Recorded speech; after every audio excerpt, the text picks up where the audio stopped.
حضرت سفیان ثوری رحمۃ اللہ فرماتے ہیں، جس وقت ملک الموت دل کی راہ کو چھوتے ہیں اس وقت آدمی کا لوگوں کو پہچاننا موقف ہو جاتا ہے، زبان بند ہو جاتی ہے اور انسان دنیا کی سب چیزوں کو بھول جاتا ہے۔ اگر اس وقت آدمی پر موت کا نشہ سوار نہ ہو تو تکلیف کی شدت سے پاس والوں پر تلوار چلانے لگے۔ کچھ روایت میں آتا ہے کہ جس وقت سانس حلق میں ہوتا ہے اس وقت شیطان اس کو گمراہ کرنے کی انتہائی کوشش کرتا ہے۔ ایک روایت میں آتا ہے کہ ملک الموت نمازوں کی اوقات میں آدمیوں کی جستجو کرتے ہیں اور خبر رکھتے ہیں۔ اگر کسی شخص کو نماز کی اوقات کا اہتمام رکھنے والا پاتے ہیں تو مرتے وقت اس کو خود ہی کلمہ طیبہ کی تلقین کرتے ہیں اور شیطان کو اس کے پاس سے ہٹا دیتے ہیں۔ مجاہد رحمۃ اللہ کہتے ہیں کہ جب آدمی مرنے کے قریب ہوتا ہے اس وقت اس کی ہم مجلسوں کی صورتوں میں اس کے سامنے کی جاتی ہیں۔ اگر اس کا اٹھنا بیٹھنا نیک لوگوں کے پاس ہوتا ہے تو یہ مجمع سامنے لایا جاتا ہے، اور فاسق و فاجر لوگ کے پاس ہوتا ہے تو وہ لوگ سامنے لائے جاتے ہیں۔ حضرت یزید بن شجرہ رضی اللہ عنہ سے بھی یہی بات نقل کی گئی ہے۔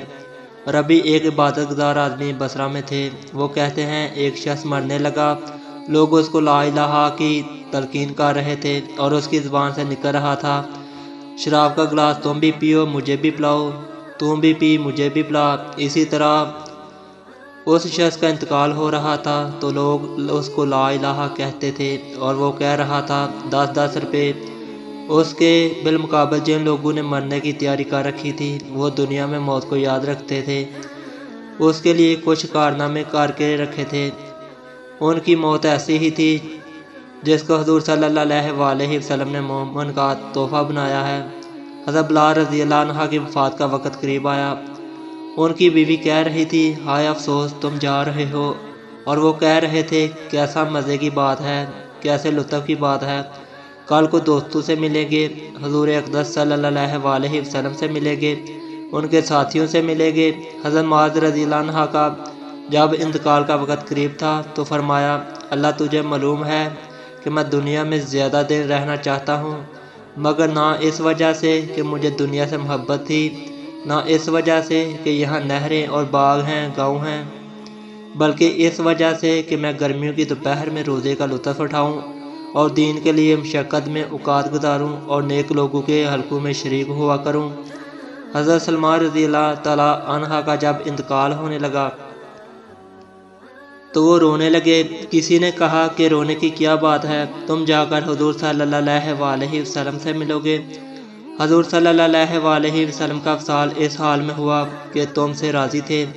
فرمانے لگے میں نہ موت کے ڈر سے رو رہا ہوں نہ دنیا کو چھوڑنے سے، بلکہ میں اس لیے رو رہا ہوں کہ حضور صلی اللہ علیہ وسلم نے ہم سے ایک عہد لیا تھا کہ دنیا سے انتفاع ہمارا صرف اتنا ہوا جتنا مسافر کا توشے میں۔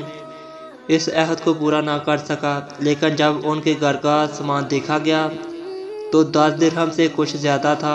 یہ تھی وہ کل کائنات جس کی زیادتی پر رو رہے تھے۔ اس کے بعد انہوں نے تھوڑا سا مشک منگوایا اور بیوی سے فرمایا کہ اس کو بستر پر پھینک دو، میرے پاس ایسی جماعت آ رہی ہے جو انسان ہے نہ جن ہے۔